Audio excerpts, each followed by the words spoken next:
ایک بدو آئے، ایک صحابی آئے، یا رسول اللہ میرا باپ میرے مال کو خرچ کر دیتا ہے، مجھ سے پوچھتا نہیں ہے۔ تو آپ نے کہا بلاؤ اسے۔ ان کو جب بلایا گیا تو اس نے پوچھا کیوں بلا رہے ہیں؟ کہ تیرے بیٹے نے شکایت کی ہے۔ تو ان کو اتنا دکھ ہوا، انہوں نے چند اشعار پڑھے دل ہی دل میں، زبان پہ نہیں، دل ہی دل میں، اور مجلس میں آ گئے۔ جب پہنچے دربار رسالت تو جبریل آئے ہوئے، یا رسول اللہ اللہ تعالیٰ کہہ رہے ہیں اس کا مسئلہ بعد میں سنیں، اس سے کہیں وہ شعر سنا جو تو نے بیٹے کے گلے میں کہے ہیں، اور اب تیری زبان سے ادا نہیں ہوئے پر تیرے اللہ نے سنے۔ تو آپ نے اس سے فرمایا اچھا بھائی تیری گل تو میں بعد میں سنوں گا، تو پہلے وہ میں نے شعر سنا۔ انہوں نے کہا اشہد انک رسول اللہ، میں گواہی دیتا ہوں آپ اللہ کے رسول ہیں۔ یا رسول اللہ میں نے دکھ میں چند اشعار زبان سے نہیں دل ہی دل میں دہرائے تھے، اور آپ کے رب نے عرشوں پہ سنا، واقعی آپ کا رب بھی سچا اور آپ بھی سچے۔ آپ نے کہا کیا کہا تھا؟ فَغَدَوْكَ مَوْلُودًا وَمُنْتُكَ يَافِعًا تَعُلُّ بِمَا أَجْنِي عَلَيْكَ وَتَنْهَلُ وَإِذَا زَاقَتْكَ بِالسَّقْمِ لَمْ أَبِدْ لِسَقْمِكَ إِلَّا سَاهِرًا أَتَمَلْمَلُ كأني أنا المتروك دونك بالذي تركت به عيني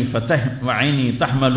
تخاف الردى نفسي عليك وإنها لتعلم أن الموت وقت مؤجل فلما بلغت السن والغاية التي إليها مدى ما فيك أؤمل جعلت جزائي غلظة وفظاظة كأنك أنت المنعم المتفضل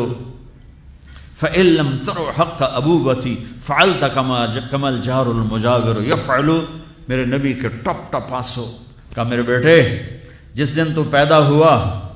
ہم نے اس دن اپنی ذات کے لیے جینا چھوڑ دیا، ہم نے تیرے لیے زندگی کا سفر شروع کیا، تجھے ٹھنڈی چھاؤں میں بٹھانے کے لیے گرم ہواؤں سے لڑا، تمہیں ٹھنڈی ہواؤں سے بچانے کے لیے برفانی راتوں میں کام کیا، تیری ایک مسکراہٹ دیکھنے کے لیے ساری ساری رات تڑپا، ساری ساری رات اپنے آپ کو کوہلو کے بیل کی طرح اپنی ساری جوانی کا رس نچوڑ کے تیری ہڈیوں میں ڈال دیا۔ میں بوڑھا ہوتا گیا، تو پروان چڑھتا گیا، میری کمر جھک گئی، تیری کمر اٹھ گئی، میری ٹانگوں سے جان نکل گئی، تیری ٹانگیں مضبوط ہو گئیں، میرے ہاتھ کانپنے لگے، تیرے ہاتھ مضبوط ہوئے، میں لڑکھڑانے لگا، تو اترانے لگا، تو مجھے خیال آیا کہ جیسے میں اس کے لیے دھکے کھاتا تھا، اس کی زندگی کی دعائیں مانگتا تھا، اس کے لیے تڑپتا تھا، چلو آج میرا یہ سہارا بنے گا۔ لیکن جب تجھ میں جوانی کی لہر دوڑی اور مجھے بڑھاپے نے کھا لیا، جب جوانی میں تجھ میں رنگ بھرا اور بڑھاپے نے میرے رنگ چھین لیے، جب جوانی تجھے سیدھا کیا بڑھاپے نے مجھے ٹیڑھا کر دیا، کمر جھکا دی، تو ایک دم تو مجھے ایسے گھور کے دیکھنے لگا، تیری آنکھیں ماتھے پہ چڑھ گئیں اور تو مجھے یوں دیکھنے لگا جیسے میں نوکر ہوں، تو باپ، تو مالک۔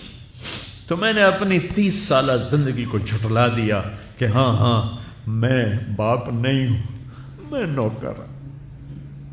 یہ میرا سردار ہے۔ اگر یہ بیٹا ہوتا تو یوں تو نہ کرتا، اس نے میری راتوں کے تڑپنے کو بھلایا، میرے گرمی سردی سے لڑنے کو بھلایا، کولو کے بیل کی طرح میرے چکر کاٹنے کو بھلایا،